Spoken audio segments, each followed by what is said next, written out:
It was just another night at the drive-thru. The glow of the overhead lights illuminated the small windowed area where I worked, casting a harsh white light on the counters and the aging cash register. The hum of the fryers in the background and the occasional chatter of my coworkers provided a comforting routine ambiance. A chime sounded, indicating that a car had pulled up to the ordering kiosk outside. I adjusted my headset and greeted the customer with the usual, "Welcome, how can I help you tonight?" A moment of static followed, and then a voice replied, ordering a large meal. The voice was calm, monotone, almost robotic, but I thought nothing of it. People have their quirks. I read the order back, confirmed the total, and then instructed them to drive up to the next window to collect their meal. As I began to prepare the drinks and assemble the order, I couldn't shake off a strange feeling. It was almost like a heavy weight pressing on my chest. I blamed it on fatigue. Night shifts can be exhausting, and my body had yet to fully adjust. With the order ready and bagged, I approached the window expecting to see the usual sight of a car idling and a hand reaching out with a card or some cash. But to my surprise, there was no car. The space outside the window was empty. I blinked, thinking I must have missed the car driving off, but a quick check of the register confirmed the order hadn't been paid for. Maybe they changed their mind, I reasoned. Shrugging it off, I placed the bag to the side, thinking I'd offer it to a coworker later. The night continued on as usual, with a few more cars coming and going. But then, the chime sounded again. I responded, and the same monotone voice made another order. It was different from the first, but sounded eerily identical in its cadence. I went through the same process, asking them to drive up. And again, when I approached the window, no car awaited. My heart rate began to pick up. I called over a coworker, explaining the situation. She listened, concern evident in her eyes. "That's odd," she remarked. "Maybe it's just some kids playing a prank?" I hoped she was right, but something about the voice didn't feel like a youthful prank. It felt off. Deciding to be proactive, I waited by the window when the chime rang out a third time. The same voice, the same eerie calmness, made another order. I responded tersely, "Drive up to the next window." Peering out, I strained to see any movement. The moments that followed felt like hours. Every shadow and rustle made me jump. But still, no car approached. Suddenly, the speaker crackled to life again. That same voice, colder than before, said, "Why won't you give me my order?" Chills ran down my spine. My voice wavered as I responded, "There's no one at the window. How can I give you your order?" There was a pause, then a simple reply, "Look closer." Swallowing hard, I hesitated for a moment before leaning out of the window just a little more, squinting into the darkness beyond the perimeter of the drive-thru lights. There, just on the edge of the shadows, stood a figure, not moving, not approaching, just watching. I recoiled in fear, quickly locking the window. My mind raced, trying to understand what was happening. The figure didn't move closer, but remained just out of clear sight, a silhouette shrouded in darkness. I told my coworker, and she confirmed my fear by taking a peek for herself. "We need to tell the manager," she whispered, her face pale. But before we could act, the lights in the restaurant flickered, and the once comforting hum of the fryers was replaced by an unsettling silence. The drive-thru area was now the only illuminated spot, making it feel like we were on a stage, exposed, with an audience lurking in the shadows beyond. The deafening silence weighed heavily on us, broken only by our own frantic breaths. My coworker and I exchanged a look of pure terror. Our once familiar workspace now felt like a trap. Without a word, she made her way to the office, hoping to alert our manager. I stayed at the window, unable to tear my gaze away from the figure in the shadows. As if sensing my fear, it took a single step closer, coming slightly more into the light. I couldn't discern any features, just the vague outline of a human form. Suddenly, the phone rang, piercing the silence. I jumped, my heart racing even faster. With a trembling hand, I answered. The voice on the other end was not my manager's, but the same, eerie monotone that had come through the speaker. "I'm still waiting for my order." Panicking, I blurted, "Who are you? What do you want?" A chilling pause. "You'll see." The line went dead. In a frenzy, I locked all the access points to the drive-thru. My thoughts were a whirlwind of confusion and fear. Why was this happening? What did this person, or thing, want? The back door to the kitchen creaked open, and my heart leapt into my throat. Expecting the worst, I turned to see my coworker, her face ashen, our manager trailing behind her. "He saw it too," she whispered. We huddled together, deciding our next move. The police needed to be called, but with the phone lines seemingly compromised and no cell reception in this old building, our options were limited. The manager took a deep breath, determination in his eyes. "I'll make a run for it," he said. "Get to my car and drive to the nearest police station." We protested, but he insisted. "Stay here, lock everything up, and stay out of sight." With one last nod, he made his way to the front of the restaurant. We watched as he carefully unlocked the door, took a breath, and bolted out. Moments later, headlights illuminated the drive-thru. Relief washed over me. But as the car's interior light turned on, my heart sank. It wasn't our manager. The car slowly crept forward to the ordering kiosk, and that same, chilling voice crackled through my headset. "I believe I haven't received my order yet." I peeked out the window. The car sat there, its windows tinted too dark to see inside, but the driver's side window began to lower, revealing a plain, emotionless mask with hollowed-out eyes. Tears welled in my eyes, fear taking full hold. But then, headlights from another vehicle pierced the darkness. A police cruiser pulled into the lot, its siren wailing. The car at the kiosk revved its engine and sped away, vanishing into the night. The police officers had been on a routine patrol and saw our manager flagging them down on the main road. They acted quickly, but by the time they got to us, the mysterious car and its driver were gone. The days that followed were a blur of investigations and statements. Though they patrolled the area extensively, the police never found any trace of the mysterious car or its unsettling occupant. The drive-thru returned to its usual routine, but an unsettling air lingered. Every now and then, I'd catch myself glancing nervously at the ordering kiosk, half expecting that chilling voice to come through again. But it never did. Over time, my fear gave way to a cautious relief. The mystery remained unsolved, but the regulars' jovial chats and the sound of children laughing at the main counter served as a comforting reminder that, in the vast tapestry of life, such inexplicable moments are but mere threads, soon overshadowed by the warmth and predictability of the everyday.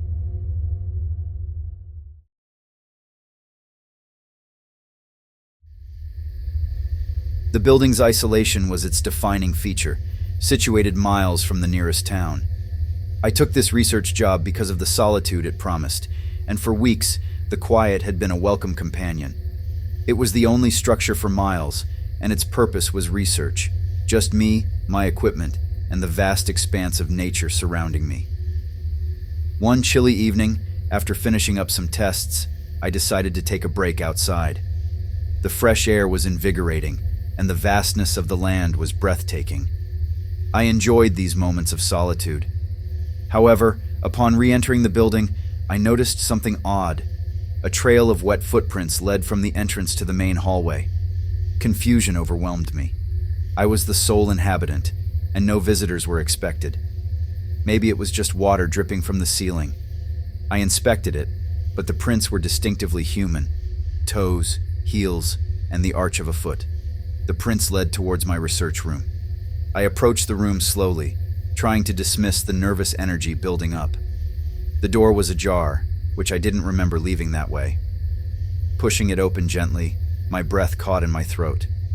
My research notes were scattered everywhere. Screens I had left off were now brightly illuminated, displaying data I didn't recognize.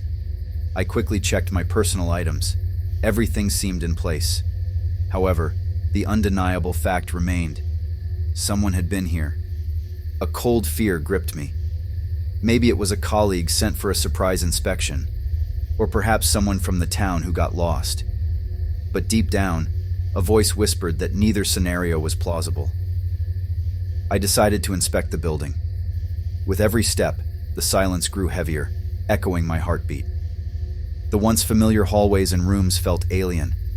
As I moved, the isolation of the building, which I once found comforting, became a cage. In one corridor, I heard a faint sound, a soft, rhythmic tapping.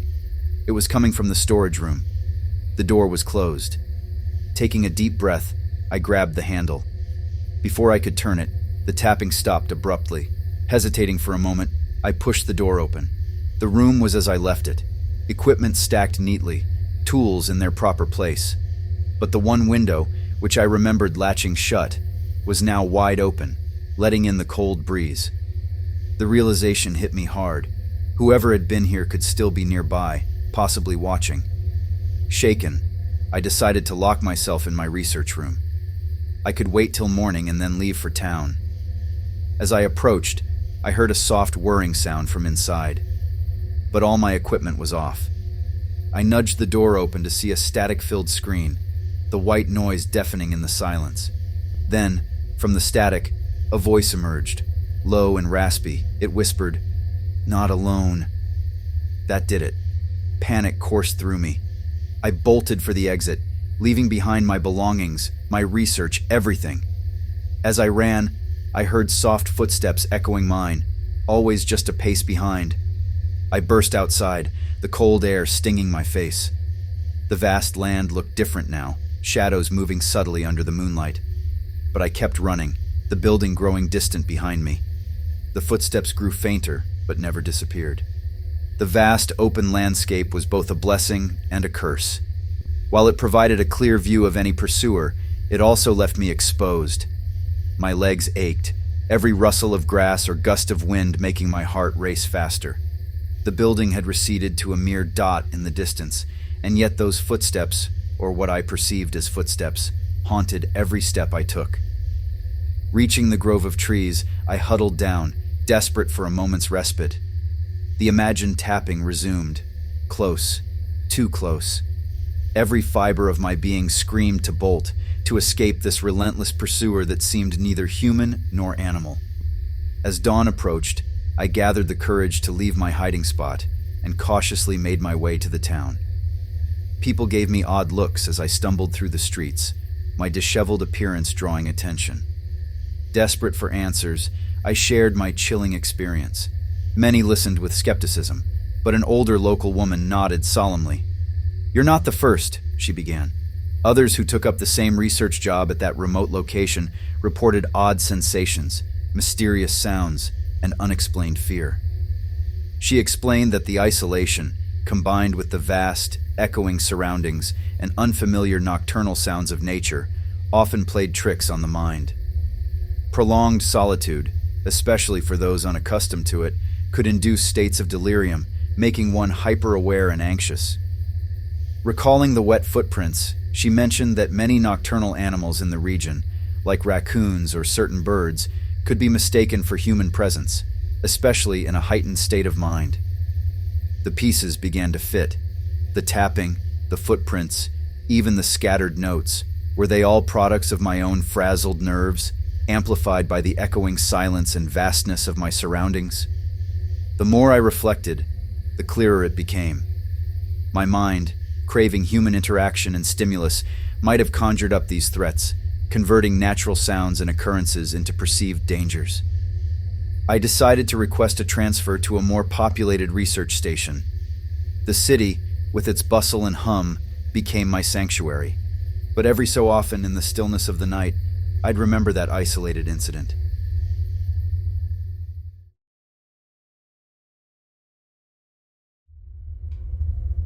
It had been a long day, and all I wanted to do was finish my tasks and head home.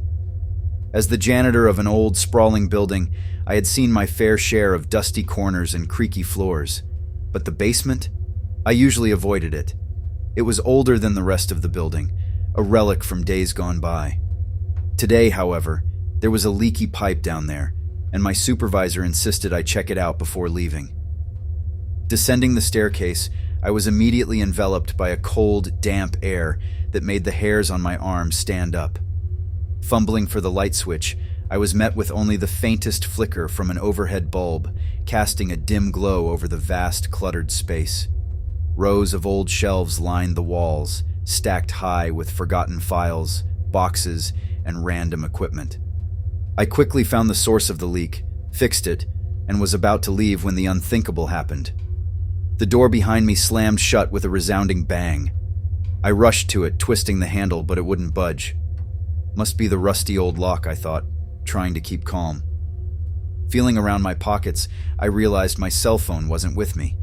I must have left it on the counter upstairs when grabbing my tools. With no phone and no way to shout loud enough for anyone to hear, panic began to settle in. I knew the building would be empty by now. Everyone had left for the night, and they wouldn't return until morning. Determined not to be trapped for hours, I began searching for another exit, perhaps a window or a forgotten side door. But all I found were brick walls and more shelves. The more I searched, the darker it seemed to get, as if the weak light bulb was slowly giving up. That's when I first heard it, a low, muffled sound coming from the far corner of the basement. At first, I thought it was just the building settling, but as I listened closely, it sounded like whispers. Indistinct, quiet, but unmistakably human. Trying to reason with myself, I chalked it up to my heightened nerves. It's just an old building, I repeated mentally. But then, among the quiet murmurs, I heard a clear, soft giggle. It was out of place, eerie, and it sent shivers down my spine. Swallowing my fear, I decided to approach the source of the sound, thinking maybe someone else was locked in here with me, perhaps a coworker playing a prank. But as I ventured deeper into the shadows, the whispering grew louder, becoming a cacophony of voices, some pleading, some laughing, others just murmuring incoherently. Finally, in the farthest corner, I found an old tape recorder, its reels turning slowly, playing the unsettling sounds. Relief washed over me. Someone must have left this here, I thought. Still, it was a strange thing to find in a basement, and even stranger for it to be playing on its own. Switching off the tape recorder, I was once again enveloped in silence. But not for long. From somewhere behind me, I heard a faint shuffle, as if someone was moving stealthily in the dark. I spun around, straining my eyes to see, but the dim light revealed nothing. Terror gripped me. Was there someone else down here? Had they been watching me? And if so, why hadn't they responded when I first called out? As I stood still, ears straining, I heard it again. Soft footfalls, deliberately slow and measured, coming closer and closer. It felt like a game of cat and mouse, and I was the trapped prey. Gathering my courage, I grabbed a rusty pipe from the ground and prepared to confront whoever, or whatever, was sharing this cold, dark space with me. The footfalls continued, growing nearer, echoing in the silence of the basement. But no matter how hard I looked, I couldn't find the source. Then, just as suddenly as they began, the footsteps stopped. I was alone in the deafening silence once more, every creak of the building magnifying my fear. In the distance, the single bulb began to flicker more rapidly, casting eerie shadows that danced and morphed on the walls. I was about to make another desperate attempt at the door when I saw it, a shadow much larger than the rest, steadily growing as it approached me. Frozen in place, I watched as the looming shadow inched closer. The erratic flickering of the bulb made it difficult to discern its shape, but it was distinctly human. The air grew colder, each breath I took visible in the dim light. My grip tightened around the rusty pipe, ready to defend myself. Suddenly, the overhead light went out completely, plunging the basement into pitch darkness. My heartbeat echoed in my ears as I tried to keep my breathing quiet. The silence was palpable, broken only by my own frantic thoughts. Time seemed to stretch. Every second felt like an eternity. Then, in the distance, I heard a soft click, like a light switch being toggled. The dim light returned, and I blinked against its brightness. I scanned the room, but the shadow was gone. I was alone once more. Attempting to rationalize the situation, I reminded myself of the age of the building and its quirks. Perhaps the shadow was just a trick of the light, or my imagination running wild. But that didn't explain the footfalls or the inexplicable tape recorder. Shaking off my fears, I turned my attention back to the door. If the light switch had been toggled, it meant that there might be someone outside. Gathering all my strength, I banged on the door, shouting for help. My pleas were met with silence, but then I felt a draft. At the base of the door, I could see a sliver of light. Kneeling, I realized that the door wasn't locked at all. It had merely jammed because of the old, swollen wood. Using the pipe, I wedged it into the gap, and with a forceful push, the door creaked open. Relief flooded me. The familiar surroundings of the building's main floor were a stark contrast to the basement's eerie atmosphere. I stepped out, eager to leave the place behind. But curiosity got the better of me. Who had turned on the switch? As I glanced around, I noticed a security guard sitting at his desk, engrossed in a book. I approached him, my voice shaky. "Did you hear me shouting?" He looked up, surprise evident on his face. "Hear you? I just started my shift. What happened?" I recounted my ordeal, and he listened intently, his expression turning grave. "This building has a history," he began. "Many years ago, there was an incident in the basement. A janitor got trapped and wasn't found until days later. Ever since, some folks claim they've heard or seen strange things down there. I thought they were just tales to scare the newbies." I shuddered, thinking of my own experiences. "I think it's best to keep that basement door locked from now on," I suggested. The guard nodded in agreement.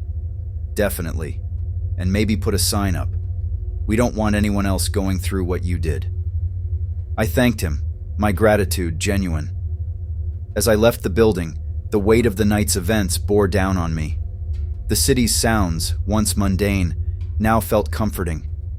The basement's eerie memories stayed with me, serving as a chilling reminder of the thin line between reality and the inexplicable.